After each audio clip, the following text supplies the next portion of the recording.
What's going on, guys? So before we get into today's episode, I want to give props to a program that is responsible for helping over 6,000 students level up their careers. That is Level Careers. Level Careers offers 3 course options that are all self-paced and affordable. They have a tech sales closure course which is what you want to hop into if you want to go the account executive role. I myself have taken that course. I've graduated from that course, and I still refer to it today to help me in my account executive role.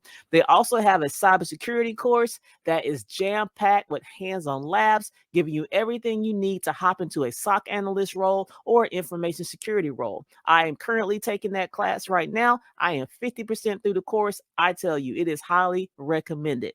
They also have a sales engineering course. For those of you that want to go out there and you want to put your foot in the door as a sales engineer, they have a course for you. All these courses are affordable, and I'm going to help you make it even more affordable by sharing with you my code to give you 10% off of any course you choose. Use Tech Job 10 for any course that you choose. I'll put a link to the program in the description and in the comments.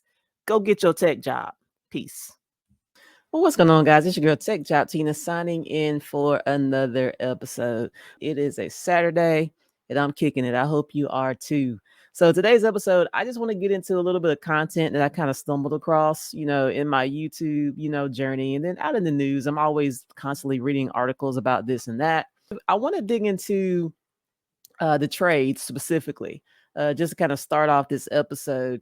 And I want to start there because I saw a video recently that CNBC had released, and they were showcasing this millennial who jumped into an industry, a very niche industry that most of us have never even considered. And it actually pays pretty decently. Now, I've been hearing that the millennials and the Gen Zers are actually deciding to forego college and they're looking more at the trades, right? And so this is a stark difference from what we saw like in previous generations. I mean, people have kind of looked down on the trades, like the blue collar guy, like the guy that gets his hands dirty. And it's funny because I don't know why that is, because a lot of these guys get paid very well. It's not like they're making like pennies. They're getting paid like top dollar for these blue collar jobs. And I think the millennials and the Gen Zers are starting to come around to that. And I think that's because as we look around and things just become so freaking expensive, it makes you sit and try to figure something out. You're like, man, I got to figure something else out. This isn't working, right? So I think that's some of what has kind of shined the light back on other options like the trades, right? And why is that, right? Why would they be foregoing college and saying, you know what, let me look over here at these trades and see what these trades are talking about, right? Well, let's think about it for a second. College is ridiculously expensive. It is skyrocketing in cost. There is no reason why a 4-year degree should be costing you 50, 60, $70,000 for a degree that's not a medical degree. It's not a lawyer degree. It's not any of that. Most of these are like run-of-the-mill degrees, and they're just charging way too much for the degree. Are there other alternatives that can help you go to college for free or even low cost? Yeah, absolutely. There are community colleges out there. You can get scholarships, and all of that, right? All of those things are available to you if you do the extra work to try to figure it out. But most of us are not trying to do that. We'll just go the traditional route. We'll take that student loan and we're just going to put it on the student loan. And we don't really think about the cost of that education because it's not coming directly out of our pockets right now, myself included. I have a master's degree and I still have student loan debt. Now, I have some friends that have student loan debt way more than I do. When I hear their numbers, I'm thankful for what mine is because I have friends who have student loan debt way up in the hundreds of thousands of dollars, right? And yeah, they have PhDs and stuff like that, but still, I couldn't imagine having a student loan that was that massive, right? Cost is a driving factor why millennials and Gen Zers are they're not seeing the return on investment, when they think about going to college, right? And you think about the trades for a second. What can you do? You can go to a 2-year trade school, right? Lot less money, right? Or you can do apprenticeships, get that hands-on experience, right? Have no college debt. So you got a lot more options out there, right? And what do we have right now? What's going on right now? the boot camp craze, right? People are opting into boot camps, right? We're looking for different alternative ways to upskill without having to be saddled in debt, right? So cost, main reason why the millennials and the Gen Zers are falling away from college, right? What's another reason they're going towards the trades, right? Let's think about that for a second. I just touched on it. The image, right? We no longer look at the tradesman as being the dirty, grimy guy that doesn't make any money, right? People are opening their eyes to the fact that, yo, this is something that I can really do, right? And why is that? Well, technology has changed, right? I think with the popularity of social media, it's really helped shine a light on the trades industry in a way that hadn't been shined before. And so people are seeing that, wow, I can really make good money doing this, right? So I think a lot of that is happening. Just the way technology is moving is really put the trades in a better light, right? Um, and then the money, like I said, the pay, the HVAC guys, not uncommon to make 80, 90,000, $100,000 as an HVAC guy. Same with the plumber, same with an electrician, same with a diesel mechanic. All of these trades that you have out there, you can make a really good living, right? So I think those possibilities have just been put way more on Front Street than they ever have before. So let's think of some other reasons. What other reasons might the millennials and the Gen Zers want to move into the trades and away from traditional colleges? The whole landscape has changed. It used to be the thought process was, you know what, I'm just going to get me a cushy desk job. I'm going to work there 30, 40, 50, 60 years until I retire. I'm going to get a nice retirement or pension, and I'm going to ride off into the sunset. Those days are over. Millennials and Gen Zers, no, that is not happening anymore, right? So they're looking for alternatives, right? So I think the third option is a lot of us are just very disenfranchised with this whole American dream concept. It just doesn't exist anymore, right?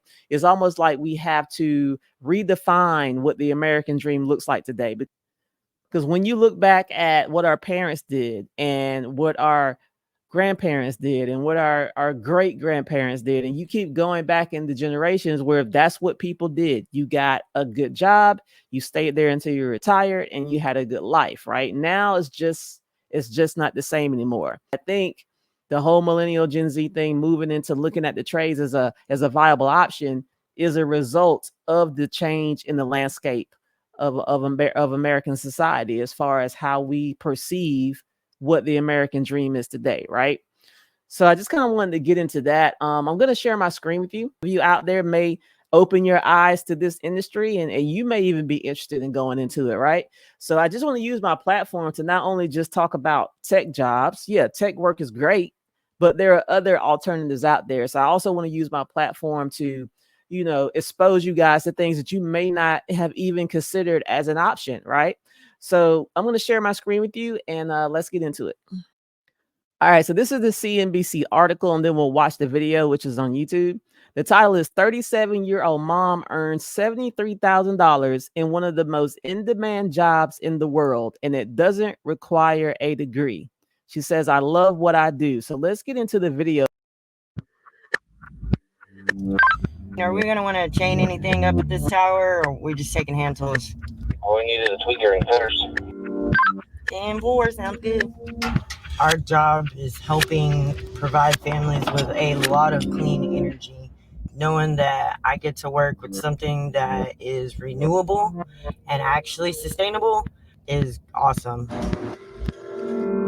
My name is Jessica Jackson. I am 37 years old. I made $73,000 as a wind turbine technician in B County, Texas.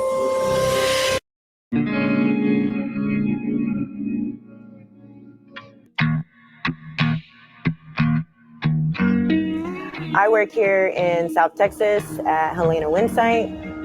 I've been a wind turbine technician for about 4.5 years. Before I got into wind, I was a stay-at-home mom for 10 years. It was difficult being a single mom, not having a college degree. I have 4 kids. I am the only provider in my home, and I'm able to take care of all my children and my 2 dogs and my fish all by myself. So, yes. I gotta go work. I'll be back, though. Okay? Go ahead.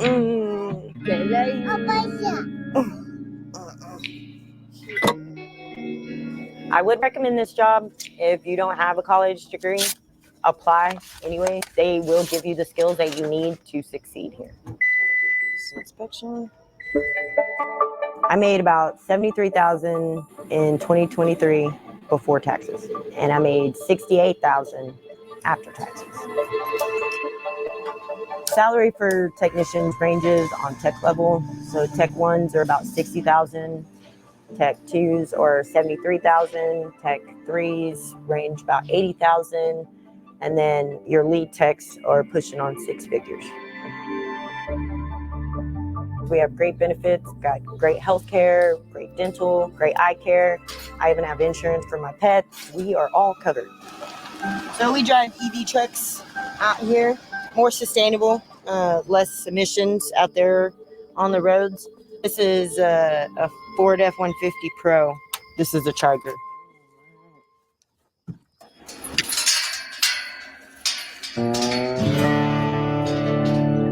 It is a little challenging being a woman working in wind. Being able to prove to these guys that I could work with them and work just as hard as they do definitely was a little challenging in the beginning. You kind of have to earn that faith, but once you got it, you got it.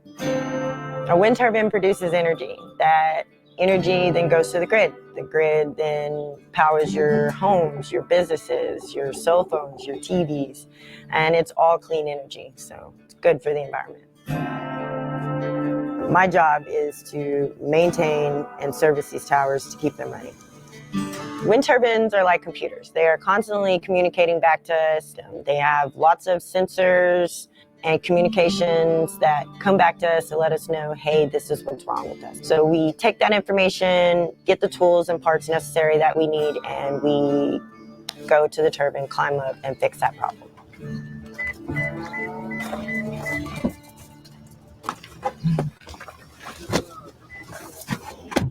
We're going to be changing out a temperature sensor today and get it back communicating with the tower so it doesn't fall.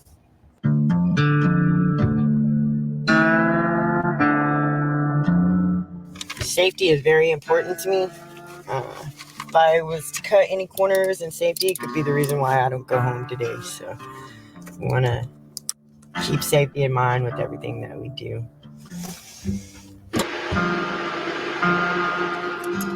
Preparing to climb the wind turbine, you want to make sure that your harness fits really well. You want to make sure you got good fitting gloves.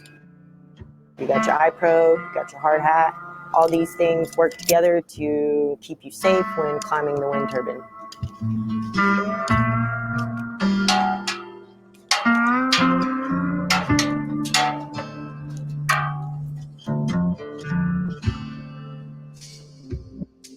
Climbing the wind turbine is not as scary as you would think.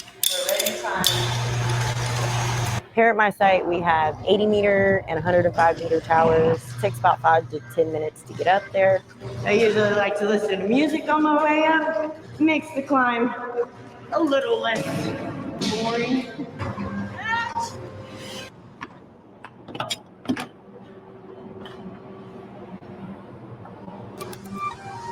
It's the best views from up here. Office views like no other. Your wind turbine is kind of... Man, listen, you see how narrow it is up there, man? You better be anchored off. That is crazy. How many of you guys would do that, man? I don't know. I don't know if I'd be comfortable that high up, but hey, more power to her. I'm with it. Like your car. It's going to have its maintenances, its oil changes, cooling system checks, communication checks, that motors, pumps, all those things need to be changed out, checked. And we do that on a daily basis to keep those turbines running and producing power. I'd say the hardest part about this job is climbing up the tower and then getting back down. Down is a lot easier than going up.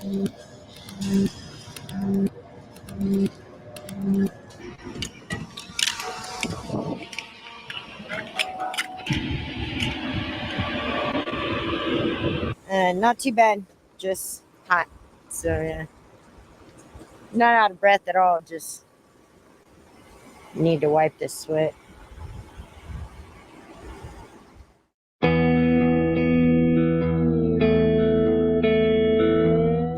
Being a woman technician, there are not many of us. So if you're a woman out there and you think that you cannot do this job, you can do this job. I was 33 when I started this job, and I was a stay-at-home mom for 10 years before I did this job. So climbing these towers definitely helps me stay in fit. I definitely do not have to go to the gym. I am a healthier person. I can do more things with my children and be more involved in my community. I plan to continue to work in wind until I retire, but I'm going to continue to push and move up to eventually be a lead tech one day. I'm extremely grateful for this job. I love what I do. If I was doing something else, I could tell you that I probably would not be as happy. Yeah, let me stop that video right there. So yeah, what you guys think, man? I thought that was a pretty dope career. It's like, yeah, we all know that these wind turbines exist. You know, we know they're out there, but we never really stop to think, well, who works on them? Who does the maintenance? Who does the repairs? You know, and things like that. So that's a whole career field out there that pays good. When she went through the progression, she said they start off at 60. A lead tech can make $100,000. So this is $100,000 career field, very niche area that a lot of us never considered. I know I've never considered that, right? And it doesn't require a degree. She had been at home, a stay-at-home mom, right? And she was able to get on with this company and become a windmill technician. So I think that is dope. So they gave you some statistics at the beginning of the video. They said they expect this career to grow 45% over the next 10 years. And if I remember the numbers, they said they only had 11,000 people, I'm assuming countrywide, that actually do this job. So not a lot of people doing this job, and of course way fewer women, of course, automatically, right? So put a one in the comments if you would do this job, if this is the job that you would do. She says she enjoyed the job, is taking care of her kids, she's got great benefits, and she seems really happy. I'll tell you one thing, you ain't got to worry about being fat with that job. You are getting a workout every day, climbing up and down those ladders. Got to be no joke. As she says, she does not need a gym. She's got one at her job. All right.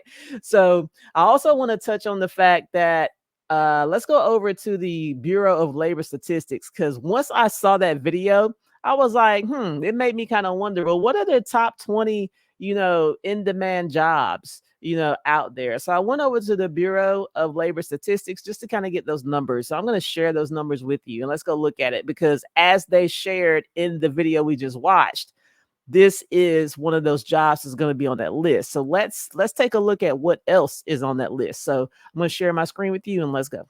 All right, so here we are. I am on the Bureau of Labor Statistics page, right? And of course, the first job on here is wind turbine service technicians, with an expected growth rate over the next 10 years of 45%. And the median pay stacks up to what she was saying, $61,770 a year. That's about what the entry level pay was based on what she was saying. And of course, she's in Texas. I'm sure different locations will be a little bit different, right? But her numbers stack up to what we have here. Now, if you notice, what's after that? Nurse practitioners, right?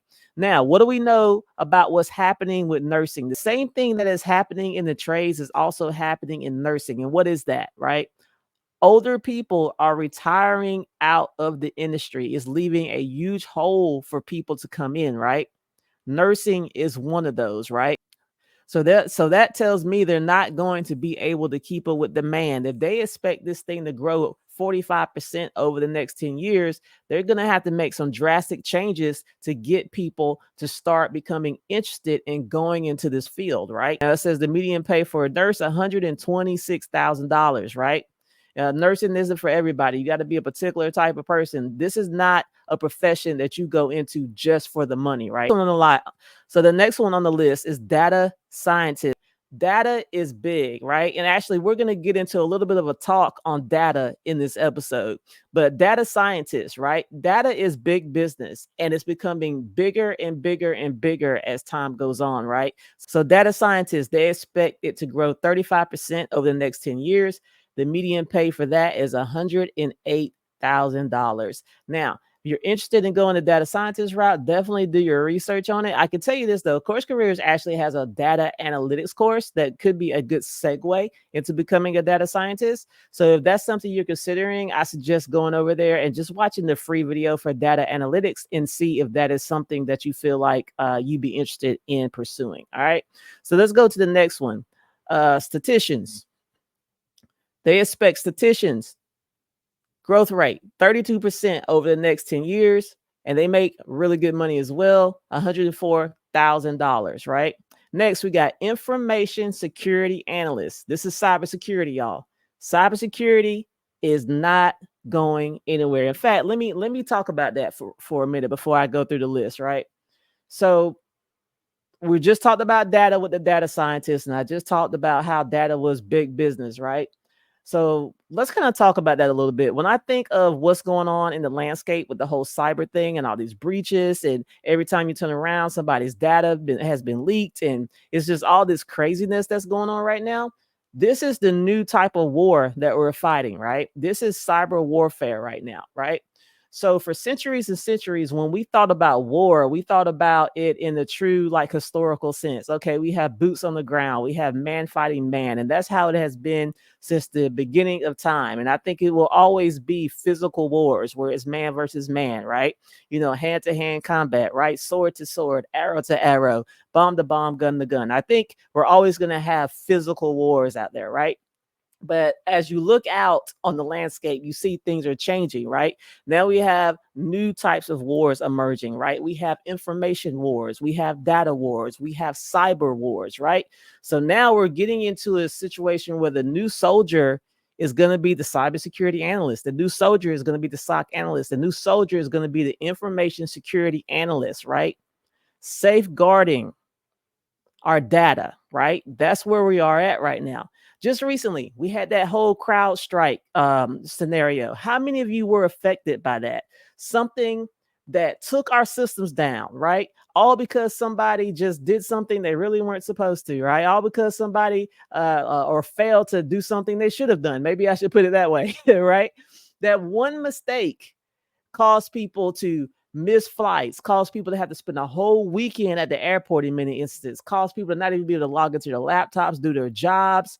It messed up everything, right? So that's just how powerful this thing is right now, this whole cyber thing, right? This one stroke of a key can change your life, right? So that's where we are right now. So that's why information security analyst is on this list. They expect growth rate to be 32% over the next 10 years. And they're look at this pay, y'all, $120,000 a year. Now, at the beginning of the episode, you guys saw me talk about Level Careers. The cybersecurity course that Level Careers offers for $500 flat, just $500. You can save some money if you use my code. That course teaches you everything you need to know to be able to land an information security analyst role, right? So information security analyst, y'all, $120,000 a year. So moving on to the next one, medical and health service managers. It said 28% growth expected over the next 10 years, $110,000 a year on the median pay. Next, we got epidemiologists. They expect that to go up 27% growth rate over the next 10 years, $81,000 median pay, right? What we got next? Physician assistants. 27% growth rate over the next 10 years, $130,000 a year. Now, physician assistant, now that's something when you get into these medical things, yeah, you're going to have to go to school for these things, right? So let's keep it going. Physical therapist assistants, they expect a 26% growth rate over the next 10 years. Median pay, $64,080 a year. Software developers. Now, before we get into that, yeah, we go back to the tech layoffs, and I've been hearing a lot of people, especially on the software developer side, talk about mass layoffs, so on and so forth, and AI taking their jobs and all of that. There's still going to be a need for software developers, right? We have not gotten to a point where artificial intelligence is eradicating all of the software developers, right? My advice, if you want to become a software developer, you need to pick up the niche skills that most developers are not picking up, right? For example, I know that JavaScript is a widely used language, right? A lot of people, they go to the stuff that is the most popular and everybody and their brother learns it. The problem with that is if everybody and their brother learns it, you have more competition trying to get that job. But if you go and you learn something that most people are not learning, then you have more likelihood of staying gainfully employed because you have niched down into an area, right? I hear a lot of demand for PHP developers, right? But people are over here, they got shiny object syndrome and they're going after the more popular coding languages, right? I hear a massive demand over Python, right? But people are, they're focused over here at Java or whatever the case is, right? So just do your research and say, okay, what are the coding languages that I can learn so that I can remain employable while everybody else is getting laid off? Why? Because I have this skill set that's hard to find, right? So that's the way I look at that. And that's the way I look at a lot of things, right? Figure out how to make yourself even more valuable than your competition, and you'll never have to worry about, being without a job. That's the way I look at it. Okay. So software developers, they expect the growth rate to be 26% over the next 10 years. Median pay $132,000. Next, occupational therapy assistants. Expected growth rate over the next 10 years, 24%. Median pay $67,000. Actuaries, 23% growth rate over the next 10 years, $120,000 a year median salary. Next, getting back into the technical stuff, computer and information research scientists, 23% expected growth rate over the next 10 years, $145,000 a year. Operations research analysts, 23% expected growth over the next 10 years, $83,000 per year median income, right? And let me see what else we got. These other ones are pretty low paying. I ain't even going to talk about them, right? When I look at these, I really like to focus on stuff that is actually more than the average annual salary for the United States. So the average income right now in the United States is last time I checked was $59,000, right? I know a lot of people make less than that, right? A lot of people are making less than average right now, depending on where you are and depending on what you do, right? But those were the numbers that I saw. Now, with that in mind, there was a lot of jobs on this list that were well over the average pay, right? So how many of you are now looking at some of these jobs and maybe considering going down the road of some of these, right? Now that you see what they're making, right? So yes, I just kind of wanted to share that with you because I'm all about, helping people open their eyes to things they may not have considered before, right? So let's kind of move into the next thing. Now we talked about the trades a little bit. Moving to the next thing, right? I talked about data. I talked about the new war that we're in, the cyber war, the data war, the information war, right? Just recently, there was a huge breach, and you guys probably saw it. So I want to get into the article. If you guys have not been looking at the news and did not know or hear about this recent breach, let's get into it. 2.7 billion records leaked in massive U.S. data breach. If you live in the U.S., this breach could include your data, right? Breaches everywhere, y'all. The information security analyst, why there's going to be so much growth in that industry over the next 10 years, because this is getting out of hand right here, right? So let's see what we got. A massive database containing over 2.7 billion records has reportedly ended up on a criminal forum. These records belong to individuals in the U.S. and were allegedly stolen from the National Public Data, NPD. While the accuracy of the leaked data could not be verified, the hackers reportedly obtained sensitive information such as names, mailing addresses, social security numbers. The scale of this breach is so vast that if you live in the U.S., it's likely that some of your data is included. What do you need to know? Bleeping Computer reported that the database was posted on the criminal forum breach forums, where threat actors often post such leaks. What's interesting is that the stolen database was up for free download. The user who posted it credited a hacker named SXUL, saying there's a new player in town. Usually hackers sell leaked databases like this one for huge sums. The database has been stolen from NPD, which collects data from public sources to compile individual user profiles for people in the US and other countries. NPD then sells their private data to all kinds of organizations such as background check websites, investigators, app developers, and data resellers. See what I mean? Data, big business, right? Big business. While the database has 2.7 billion records, it's important to note that this doesn't necessarily mean 2.7 billion people were impacted. Many of these records are repetitive and some are incorrect. Still, the breach affects a significant number of people in the States. This isn't the first time NPD data has ended up on criminal forums. Bleeping Computer noted that back in April, a hacker known as USDOD claimed to be selling 2.9 billion records with personal data from people in the US, the UK, and Canada, which was also stolen from NPD. Now, let's talk about that for a second. So NPD just had this problem in April, and now they done turn back around in August and they having the problem again, right? That tells me they probably gonna get like big time fine. You just had this problem in April, and here we are just months later in August. Same thing has happened again, y'all. Same thing has happened again. I'm telling you, you guys that are in cybersecurity, this right here, this is job security right here. NPD is facing consequences. NPD, owned by Jericho Pictures, is facing multiple lawsuits for not protecting people's data. One lawsuit filed by California resident Christopher Hossman says NPD was negligent and breached its fiduciary duties and a third-party contract. The plaintiff wants the court to order NPD to delete all the personal info it has collected and start encrypting data from now on. So let's pause there. You telling me you have access to billions of records of people's personal data and you don't have the necessary encryption policies in place? Oh, they about to get fined big time. They're about to shell out a whole bunch of money.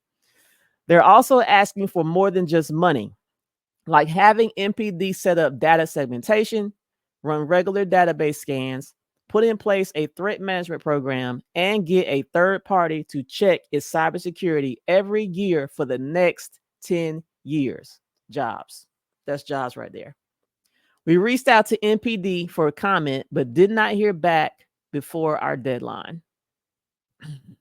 Then they go on to talk about 4 ways to protect yourself from data breaches, and I won't get into all that. But yeah, that's crazy, man. That's where we at. Cyber warfare is where we at, man. It is a fight over data. So your data is not safe. Your personal data, your business data, none of your data is safe, right? We got so much technology out here. And as you notice, every time you download an app, what they want to know? They want to know all your business, right?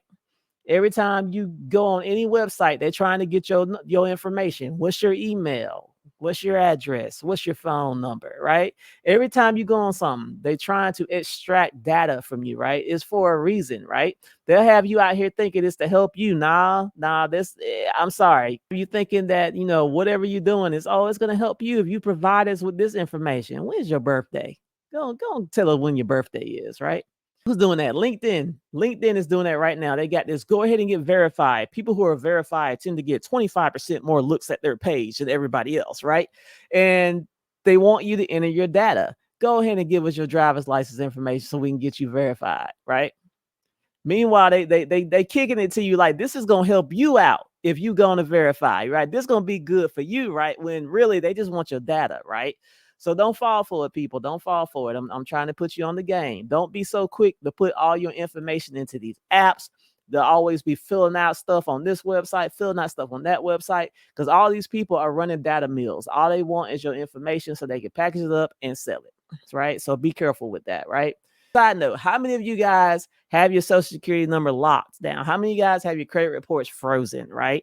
You should. If you don't, you should be making sure you are freezing your credit reports and that you got your social security number on locked. Even if you got bad credit, even if you feel like don't nobody want my social security number, trust me, even if you feel like that, you need to put it on lock anyway, because there's so many other things people can do with your social security number besides just credit related things, right? There's a lot of nefarious stuff out there people can do with your information. So anything you can do on your part to lock it down, please do that, right? So I've heard about Cisco lately. Cisco, who employs like a a boatload amount of people, right? They're going into layoffs. But the reason why they're going into layoffs does not surprise me, right? So I'm going to share this article with you and we'll get into it a little bit. All right, so here are Cisco cuts thousands of jobs, 7% of the workforce as it shifts focus to AI and cybersecurity, right? Cisco Systems is planning to lay off 7% of its employees, its second round of job cuts this year, as the company shifts its focus to more rapidly growing areas in technology, such as artificial intelligence and cybersecurity. The company, based in San Jose, California, did not specify the number of jobs it is cutting. It had 84,900 employees as of July 2023. Based on that figure, the number of jobs cut would be about 5,900. In February, Cisco announced it would cut about 4,000 jobs. The networking equipment maker said in June that it would invest $1 billion in startups like Cohere, Mistral, and Scale to develop reliable AI products. It recently also announced a partnership with NVIDIA to develop infrastructure for AI systems. Cisco's layoffs come just 2 weeks after chip maker Intel announced that it would cut about 15,000 jobs as it tries to turn its business around to compete with more successful rivals like NVIDIA and AMD. Intel's quarterly earnings report disappointed investors, and its stocks took a nosedive following the announcement. In contrast, Cisco shares were up about 6% after hours on Wednesday.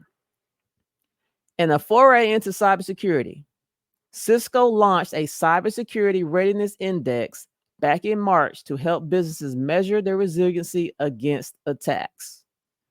Cisco Systems said Wednesday it earned $2.16 billion or 54 cents per share in its fiscal fourth quarter that ended on July 27th, down 45% from $3.96 billion or 97 cents per share in the same period a year ago. Excluding special items, its adjusted earnings were 87 cents per share in the latest quarter. Revenue fell 10%, down to $13.64 billion from $15.2 billion. Analysts on average were expecting adjusted earnings of 85 cents per share on revenue of $13.54 billion, according to a poll by FactSet. Cisco is forecasting adjusted earnings of 86 cents to 88 cents per share on revenue of $13.65 billion to $13.85 billion. Analysts are expecting earnings of 85 cents per share on revenue of $13.74 billion. Edward Jones Analyst said Cisco is starting to see demand recover after it slowed over the past few quarters, noting that product orders were up 6% even when excluding those from its recent acquisition of cybersecurity firm Splunk. So I don't know how many of you realize that, but yes, Cisco recently acquired Splunk, right? He added that the restructuring will help offset the earnings impact from interest expenses associated with financing the Splunk acquisition and will rationalize combined workforces. So yeah, they said we're going to lay off some people. We want to invest our money more into AI and cybersecurity because they see where this thing is going. AI is not going anywhere. We having breaches left and right. These are the two things that are going to be on the up and up. So if you really want to get focused in the tech, try to find a lane, you need to be going cybersecurity or getting yourself down the lane of artificial intelligence, right? Those are going to be the two biggest things that are going to be ever growing over the next 10, 15, 20 plus years. That's where we're going right now. So if you can really hone in right now, get laser beam focus and try to jump in one of those two, I think you're going to be set. And yeah, you got a lot of other avenues that you can go in then that we just talked about on this episode. We talked about the trades, right? That's one thing that artificial intelligence is not going to touch, right?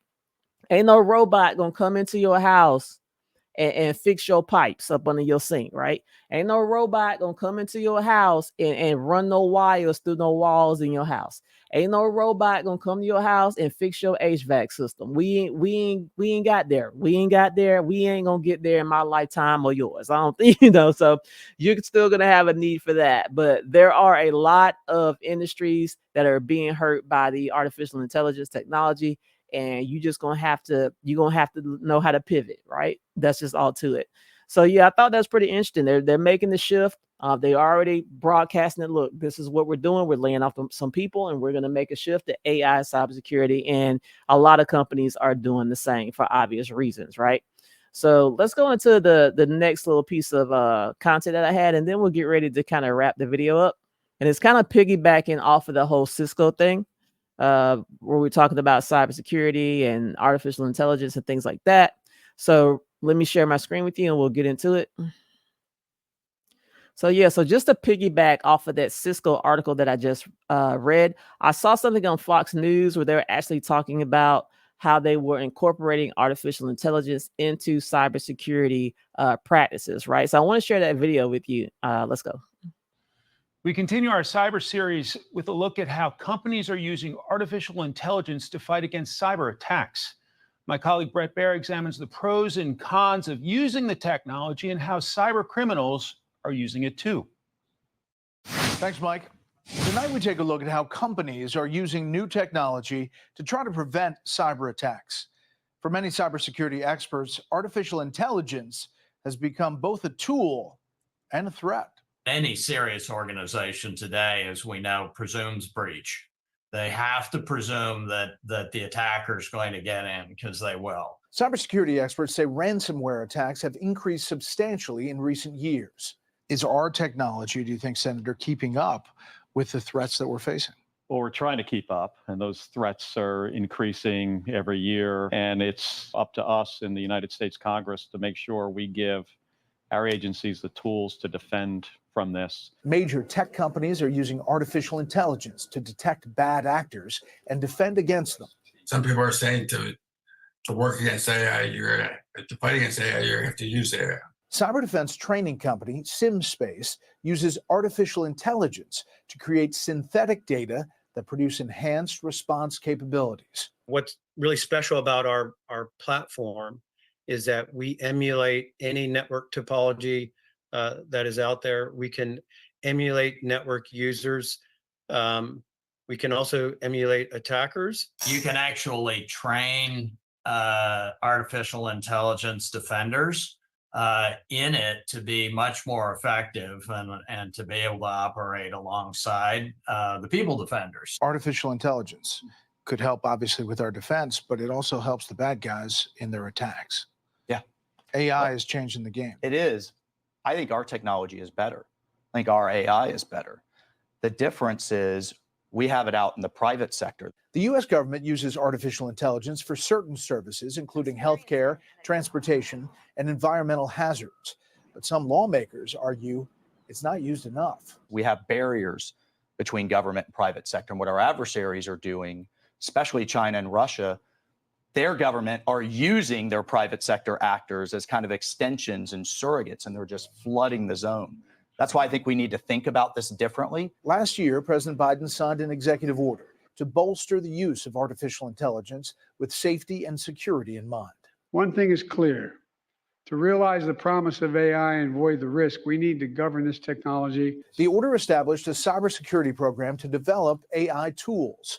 It also included efforts to help Americans better identify the technology in attacks such as phishing campaigns and surveillance operations. I'm sure your emails now have AI generated content. You got to look twice to go and make sure that it's really your colleague and not some AI that's out there kind of mimicking one. A few years ago, I did a piece, Senator, over at the NSA. People don't get that side of it and the threats that come every day in attacks around the world. That's a great question because, cyber is the fastest growing threat to our nation. And that's back then. The number of attacks per day was over the hundreds of thousands into a million. on every government agency we can think of, let alone the individual companies. And that was back then. Yeah. It's truly amazing. It is. It is. And it's I thank folks at these agencies every day for what they can do to protect us. Now we just have to continue to innovate to stay ahead of our adversaries out there. Experts warn artificial intelligence will become more advanced over time. Bad actors will be able to generate data faster and create more human-like interactions. Defending against that will become tougher. We'll send it back to you. What did he just say? We're going to have to fight AI with AI. That's basically what he said, right? So this is crazy. This whole artificial intelligence thing is really, I think it's going to get wild, man. It's like artificial intelligence, to what point does it stop, right? You just keep getting bigger and better, and the threats become bigger and better. And it's just like there's no end in sight to it, right? So like you said, the bad guys, the threat actors, they have access to the same technology as the good guys, right? So that's what I'm saying, man. This is the new war that we are fighting, is a data war, information war, cyber war. So it's just all interesting stuff, man. So I hope you enjoyed the content that I shared with you guys today. Yeah, I'm going to end this video right here. I will catch you guys on the next one. Tech Job Tina is out. Peace and blessings. Bye.